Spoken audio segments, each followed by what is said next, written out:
Hey, what's going on, everyone? How you guys doing today? My name is Matt Jarbo. This is Buck the Eater, and as Star Wars: The Rise of Skywalker skyrockets itself towards $1 billion in probably just about 2 weeks or some change, we have ourselves a new controversy. This new controversy is on Twitter right now with the hashtag release the JJ cut. Obviously playing up, release the Snyder cut, which is its own separate movement and one you should definitely check out if you know nothing about it. It is worthwhile to dive into. Lots of good people in that particular group.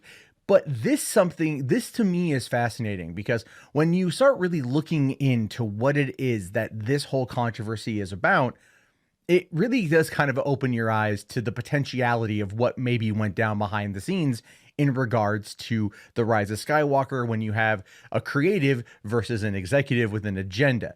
I do want to very much stipulate this is all speculation. This is all rumors, leaks coming out of Reddit, and it's not coming out of the Star Wars leaks subreddit. This is coming out of a subreddit called saltierthancrait, which apparently is a community for those who are critical of the recent Star Wars revival from Disney and wish to have intelligent, respectful discourse about it. And this is what we're finding out from this title called here. Here's what I've been told from a source that worked on the Rise of Skywalker. This was posted 14 hours ago. And again, people are breaking this down. They're disseminating it. This is where the release, the JJ cut hashtag is coming from. And I read through it and it definitely feels salty. It definitely feels interesting. It's again, the Reddit leaks have so far been proven to be true. Not the test screenings or not the Lucas cut, but definitely the leaks that came out of Reddit were proven true. So there could be something here worth discussing. There could be something here that is true. And this is kind of a lot to get through. So we're just going to kind of breeze into it because there's a lot here. So also warning, spoilers. So first off, it says here, since shortly after release weekend, I've been corresponding with someone who worked closely on the production of TROS and works for one of the major companies I cannot disclose here.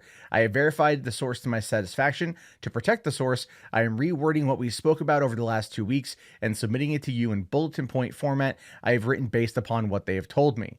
The TLDR is that they were upset with the final product of TROS and wanted to share the perspective of how it all went down and where it went wrong. So this is when you look at this from the perspective of someone coming out, they're not happy with the final product of TROS, and they clearly want to attack Disney. This is not even about JJ. This is not about that. Like I said, this is a creative versus an executive situation, which is one of the things that it's a big issue in Hollywood. Executives think they know everything. They rarely ever do. And we see these massive multi-$100 million misfires that are happening more and more and more and more and more because executives are caring more and more and more and more and more about just the bottom line versus creating content and creating art that can transcend genres and then also transcend the box office. Look at Joker, for example, a $65 million movie that went on to do 1.1 billion and is up for probably going to be, best director, best actor, stuff like that. So again, and that was Warner Brothers taking a hands-off approach and letting a creative do their thing. So it says here that the leakers for TROS had an agenda and are tied to Disney directly. My source confessed that they have an agenda as well as that they struggle with ignoring what's been happening to someone who they think doesn't deserve it. So originally, Jedi Paxis and all the other people that were coming over to Star Wars Leak subreddit were apparently Disney employees that had an agenda. Were they trying to tank the movie before it came out? Or I don't know. I hypothesized that it could have been JJ Abrams himself or someone from the Bad Robot team that went through this. And I still kind of think that to an extent, only because they wanted to release the points that you would know what was in the movie, right? So for example, in just about 2 hours, I'm taking my dad to go see Star Wars Rise of Skywalker in IMAX. He already spoiled the movie for himself by going and watching videos on YouTube, but he still really wants to see the movie. So that could have also been a way to maybe kind of quell expectations a little bit. I don't know. Anyway, JJ says, it says here, JJ always treated everyone on and off set with respect. So my source's agenda is that what Disney has done to JJ and how much they screwed him over should be something people are at least aware of, whether or not you like him as a filmmaker. And that's one of the things in my workings and dealings with LA, JJ has always been known as just a really humble, really nice guy. I've heard this from multiple people over the years, and he just seems like he's really approachable in general. And I think that's part of the likability of JJ Abrams. So I do kind of believe that one. Disney was one of the studios who were in that Bad Robot bidding war last year. Disney never had much interest in Bad Robot as a company, but they did in JJ because they saw what Warner Brothers as a major threat. And that is true. I mean, they lost James Gunn to Warner Brothers for the Suicide Squad, but then were able to come back once that was on the table and make that deal work. I still think that was actually one of the reasons why James Gunn was brought back into the mix. He should have been, by the way. He should have completely been brought back in. But I do think a lot of it had to do with the working with Warner Brothers and how they wanted to make sure that they didn't lose out to a competition. Remember, Feige loves to undercut Warner Brothers at every turn. Every turn, Feige loves to undercut. Anyway, JJ is very successful at bringing franchises back like Mission Impossible, Star Trek, and Star Wars. Warner Brothers is struggling with DC, and aside from Wonder Woman, DC is still seen as a bit of a joke in its current state by the general audience. I'm assuming that's what GA means. Well, I don't know. Aquaman 1.1 billion, or somewhere in there. Aquaman cleared a bill. I don't know how much of that I believe, because Aquaman was its own thing, and James Wan did an amazing job on that. So we have that one. Anyway, Warner Brothers wants Abrams for some DC projects. My source said that this generation Star Wars is the MCU, and Marvel's biggest threat is a well-operational DC. They want to keep DC in the limbo that they're in right now. Abrams jumpstarting that franchise with something like a successful audience-pleasing Superman movie makes them nervous. Their goal is to make JJ look bad to potential investors and shareholders. Well, I don't know if that really worked, because, I mean, like, for one, he got the $500 million deal. Star Wars Rise of Skywalker is generally well received. Whether or not you are a denizen of the internet or not, it is generally well received, better than The Last Jedi. Now, saying here, my source mentioned shortly after the premiere, the TRS we saw last night was not the TRS we thought we worked on. That to me is fascinating, because there's always discussions about different cuts and who's involved and who's in charge and things like that. So I'm really always kind of curious to see like what goes on behind the scenes and like who was in charge of the editing. With Bad Robot being the production company, you figured that they would have been the ones that were handling it, but who knows? Now, it says here that JJ was devastated and blindsided by this. He'd been feeling down over the last 6 months because of some of the ridiculous demands that Disney had changed his movie story. While the scenes were shot, a lot of the changes were made in post-production. The audio was re-recorded and altered. My source said that they had never seen anything like this happen before. He's the director, and he wasn't in the know with what they were doing behind his back. And that does kind of feel like a Disney thing, if I'm being fair. That really does. They needed to salvage the brand in a number of ways, and I think they really did feel the heat from The Last Jedi. Anyway, apparently JJ felt threatened over the month leading up to the premiere. Interesting. I wonder what he felt threatened over. Ryan was never meant to do number 9, despite some rumors that he was. Well, that's good. Let's hope he never comes back to Star Wars, period. JJ was brought back in by Iger, not Kathleen Kennedy. Disney insisted on more fan service and less controversy. This is one that I think would just kind of be an Occam's razor, whether this is true or not. And I say that because there was a lot of fan service in The Rise of Skywalker, which I actually kind of liked, and less controversy by taking bold choices. Bold choices are never a bad thing, but the way they were handled or mishandled in Rian Johnson's case is not something that should have been in a sequel, in the middle part of a trilogy. JJ's original agreement when he signed on was indicating he would have way more creative control than he did on TFA. That became evident that wasn't the case only a couple weeks into shooting, when the trouble meddling started. And again, executives, man, they everything up. JJ wanted to do some things he thought were important, but Disney shut it down, citing budgetary reasons. I don't know how much the truth that is, considering the fact that they dropped like $250 to $300 million on this movie. I would assume at this point, like, that wouldn't be a problem. They knew that the better it is, the bigger, the bolder, the crazier it is, the more audience pleasing it is, the more money they stand to make.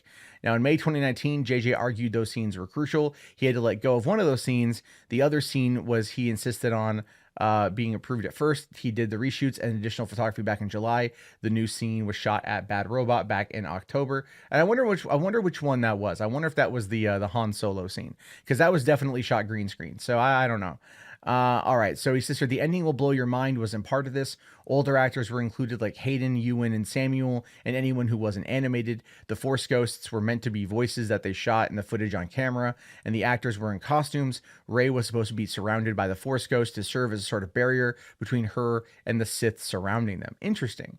I mean, that would make some sense, but I'm okay with how they did it. I'm fine with that. I didn't need to see them. I just liked hearing the voices.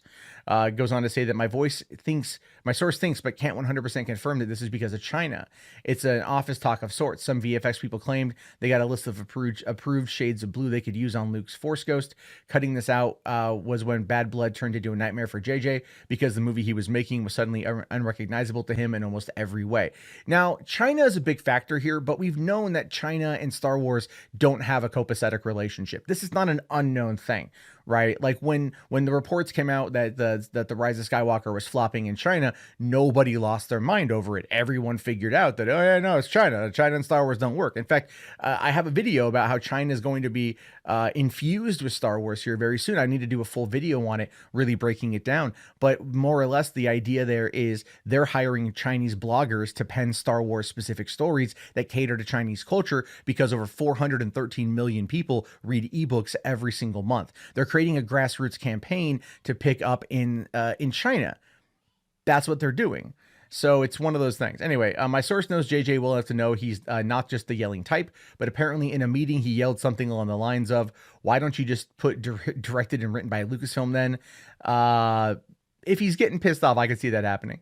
Disney then demanded they shoot some scenes that would have had things in it for the merchandise. They Fly Now is one of them. It's also JJ's least favorite scene at a November screening. He cringed, groaned, and laughed when the scene was on.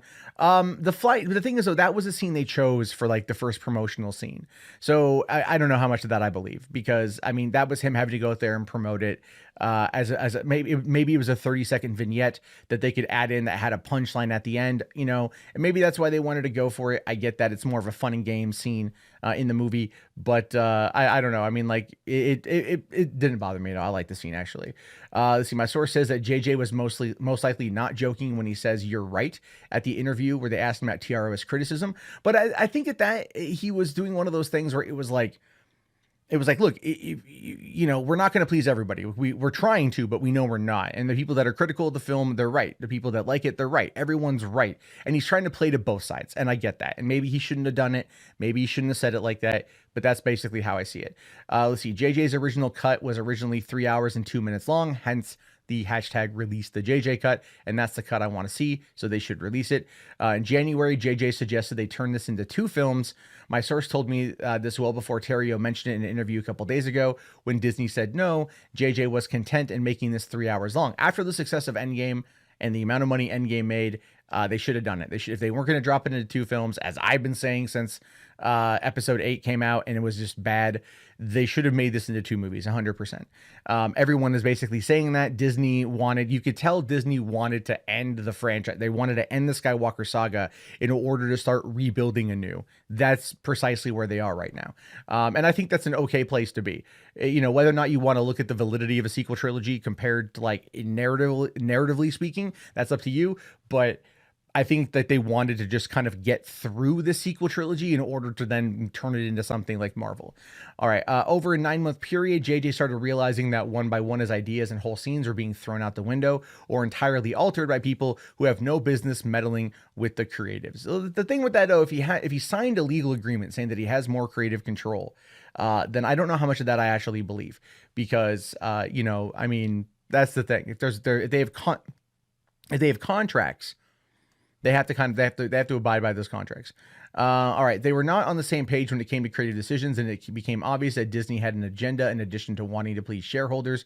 Disney could afford messing up 9 for the sake of the bigger picture when it came to protecting things unrelated to 9. That would be Galaxy's Edge. That would be Disney Plus and The Mandalorian.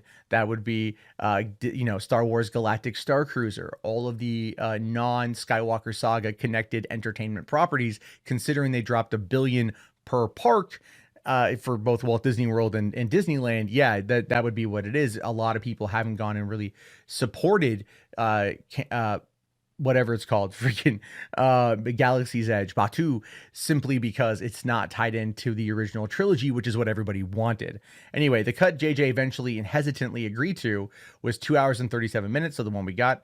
It wasn't the cut we saw, which he wouldn't have approved. Apart from the Force Ghosts, there were other crucial emotional scenes missing. The cut they released looked chopped and taped back together with weak Scotch tape. He could be referring to the opening few minutes of the movie, which the editing is all over the place in the first few minutes of the movie. It slows down after that, but it's really kind of woof in the first couple minutes. Now, the movie originally opened with Rey's training. Her first scene with Rose was shortly after Rey damaged the BB-8.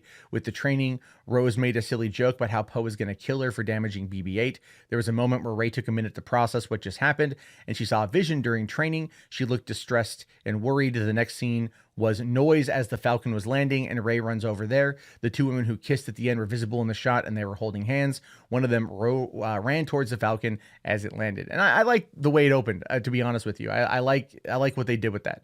I'm okay with that. I like the opening. I like where it goes to next with the Falcon. I like all that stuff. So I'm okay with that. Kylo and Mustafar was 2 minutes longer. The scene where Kylo seemed dizzy and his vision was shown blurry for a second, almost as if time half stopped, while everyone in the background was slow-mo fighting. Kylo hears Vader's breathing, then shakes his head and goes back to moving at a normal pace and jumps right back into the battle. The scene from the trailer where he knocks the guy down, which did end up into the movie. I wanted to see more from the Mustafar scene. For one, being that it's Mustafar, like, show us that it's Mustafar. I don't get it. If there's a ton of fan service in this freaking movie, not showing Mustafar doesn't make a lot of sense to me. All right, so they cut some scenes from the light speed skipping segment. Some of the planets that were cut were Kashyyyk, Naboo, and Kamino. They should have had those. But again, the light speed skipping segment to me, like, and I'm glad they kind of said this because it does back up my thoughts on it. It felt like Star Tours. I'm not against it because I love Star Tours 1 and 2, but that felt like Star Tours to me, and like why they didn't, like, or that scene in Guardians of the Galaxy Volume 2 when they're trying to go through space and they go through all the different little areas. They're jumping around space and stuff. Like that's kind of what it felt like to me. It was cool, but if they would have shown like Kamino or Naboo or Kashyyyk, that would have been pretty dope, especially Kashyyyk. Now, the scene where the TIE fighters are chasing them through the iceberg, those corridors were inspired by a video game JJ played in the 1990s called Rebel Assault 2. Hey, man, that's dope. Rebel Assault 2, though, wasn't in the 90s. Rebel Assault. Rebel Assault. I'm thinking, Rebel Assault 2 is back in the day. That's right. I am thinking of that one. Rebel Assault 2 were FMV-based games as well, at least for their cutscenes.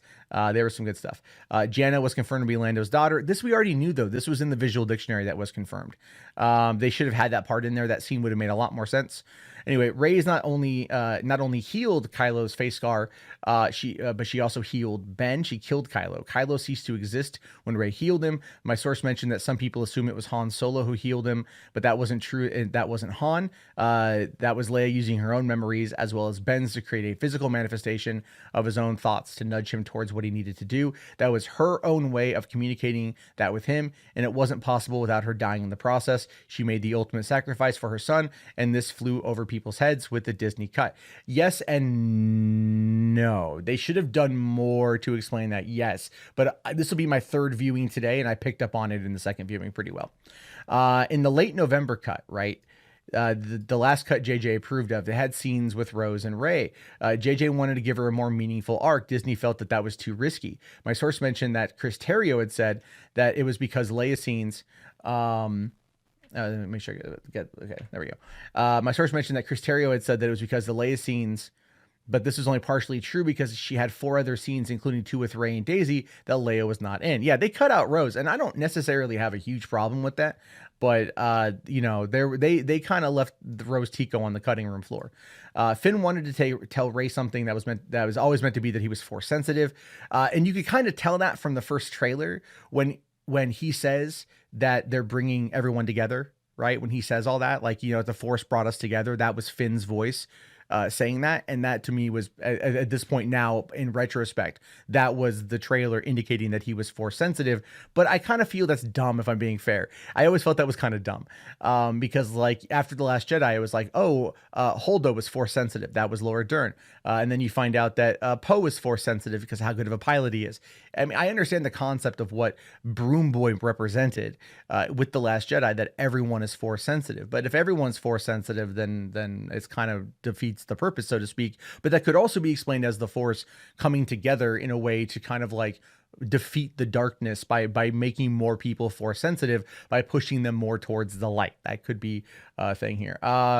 Now let's see here. Oh no, here we go. Sorry, I overskipped this part. There was a moment where Jonna and he were running on top of the Star Destroyer, and Finn needed to unlock or move something, and he forced moved it and act surprised when it happened. This was replaced with CGI'd BB-8 fixing whatever he needed to fix, and I'm fine with that. Finn being force sensitive was stupid. They should have cut that scene where Rey died and he went, you know, like that was like what it was. I know that was their subtle indication. It wasn't really subtle. They kind of like hit it, you know, with like a nuclear missile. But I still think it's kind of dumb. I think it would have been like, I have something to tell you, and it's like, I love you. That would have been more appropriate. More appropriate to the love triangle that they'd already kind of been establishing in The Force Awakens.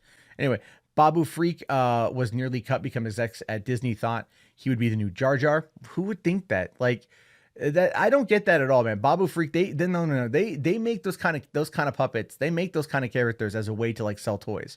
And Babu Frick was really funny. So, and it's not Jar Jar. It's not like, oh, Misa Jar Jar Binks, Misa throwing Gungan bombs. None of that kind of stuff. None of that pseudo weird half Jamaican racist stuff we saw 20 years ago. And I like Jar Jar now. I like Ahmed Best. He did a good job. But it's like that was a thing 20 years ago. Babu Frick was not like that. I mean, JJ knows how to create these things. Look at Dio. Dio is a cute little robot, right? And Babu Frick is a cute little alien. That stuff was definitely meant for marketing. I don't really buy that. Disney is the master of marketing, the master of all that stuff. I don't buy any of that. There was a bunch of scenes where Rey and Kylo separately went through quiet moments of reflection to deal with what they were going through. On her part, her going through the realization that there's something sinister about her past, him going through regret and remorse but trying to shut it out. My source said that the Kylo scenes were especially amazing because of Adam's performance and how he managed to portray his inner turmoil. That provided much more context and added deeper meaning to both his battle with Rey and the final redemption arc at the end. It didn't happen so suddenly, and it was more structured than what we got. That was something that was mishandled, I will admit. I like it quite a bit. I actually didn't think I would like it. I found myself really enjoying that particular arc, and realizing that I would love to see Adam Driver as Ben Solo kicking some serious butt. I think that would be cool, but I understand why they did what they did. The Kylo Rey scene where he dies is at least 4 minutes longer with more dialogue. Ben was always supposed to die. Source added that if he wasn't, then he might have been in an earlier draft where they hadn't read. The first draft read included Lando. The Reylo kiss and Ben's death was not part of the reshoots. It was part of the re-editing. Even the cut JJ thought was coming out earlier this month had a longer version of the scene that was shown than the theatrical cut. Again, the Reylo stuff I was actually fine with. I'm surprised at, to be honest with you. JJ was against the Reylo kiss, or Reylo in general. This was Daisy's attempt to please both sides of the fandom. And that's a smart thing on her part. That's a good thing on her part. I'm totally okay with that. I think it works out. I think Star Wars is about family and it's about love. You know, and I think that's a lot of what it is. And you know, there was that line in The Last Jedi about how like she needs someone to show her place, and Kylo gets her, and they have that Force bond. There's the whole dyad of the Force thing, and that ends up being this very interesting approach to the story and an interesting approach to the characters in general. So I find that to be super interesting in how it kind of played out here. That was one of the elements of The Last Jedi that I actually kind of liked, and I'm glad that they carried that over. I'm so glad they let a lot of other things go, and they killed it if necessary, like Rose Tico. Anyway, saying here that JJ was not happy with where they took this, with where TLJ took the story. That I think we all kind of got. The final result is a mix of that story and the story told by Disney and whomever they tried to impress, certainly not the fans. JJ is gutted over the final result. Star Wars means a lot to him. He had to sacrifice large chunks of the story in TFA, but he was promised more creative control on TROS.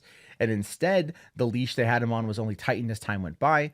My source says that this is one franchise that this is the one franchise and the one piece of work that he didn't want to mess up, and instead it turned into his worst nightmare. When he found out that he was blindsided with the cut, and they presented, he said, "What the f?" And then Kylo was fighting with the Knights of Ren at the end to the Williams music that was used for it was not what he wanted at all.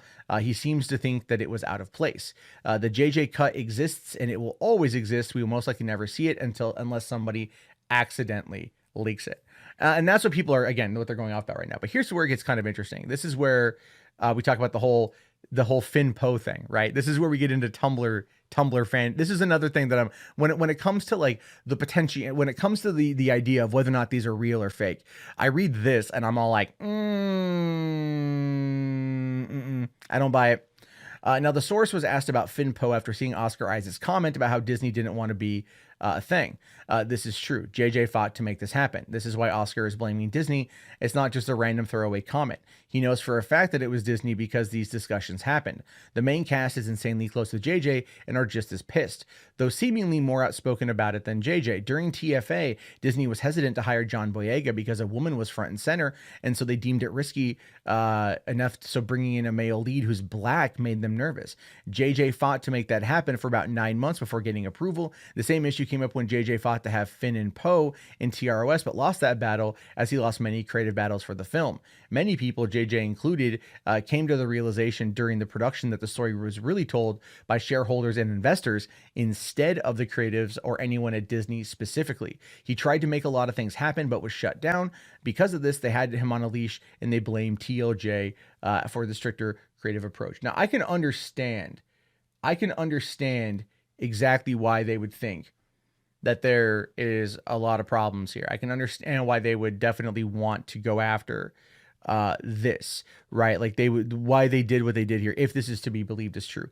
But, at the same time, if JJ had more creative control, we would have heard more coming out of the back end. And it's entirely possible that if he did lose that creative control, that they did move to sabotage this movie a little bit by releasing the leaks, by releasing that information, the screenshots, the images. I mean, that would have come from someone inside of Bad Robot, right? This is like a horror movie where the call is coming from inside the house. So that to me is a fascinating angle. Do I believe all of this? No, but I think Occam's razor applies to a fair amount of it. Disney is a corporation, a mega massive corporation. They wanted this movie to be, I believe, their 6th or 7th billion-dollar movie in 2019. They wanted to make sure that people out there knew that this was a big movie, but this was also the end. I think that they were also just racing to get to the end and to salvage as much as humanly possible. They wanted money. They wanted to impress their shareholders who've already had a stellar year. But they also want to protect the brand as a whole, which is why Kevin Feige's coming on board, why they're building up a lot more with legacy characters in regards to Disney Plus and all of the other factors in between. Overall, it's a very interesting situation and one that I'm curious to know more about. But until this comes from someone who either I catch wind of through my contacts, or someone like JJ or someone, whatever, then it's going to be, I'm taking it with a grain of salt, like a huge grain of salt. It's interesting nonetheless. And if it's real, and again, a lot of this feels really, really real. I just don't want to sit there and say that this is fact. I can't say that this is fact. I can't even give it like a big iota of being factual, but it is what it is. And I leave it to you, your thoughts or your opinions on this one. Do you think that these leaks are real? Do you want to see the JJ cut? Let me know down in the comments below. I'll talk to you all later. Have yourself a great day. Thank you for making this far. If you made it this far, go ahead and put Star Wars in the comment section so I know you made it, because this is a long one. And peace out, guys. Hey, thank you very much for watching the video. If you want to keep the conversation going, and if you made it this far, you clearly do, come on in and join the Discord. Link is in the video description. Can't wait to see you there. Have yourself a great day, and peace out.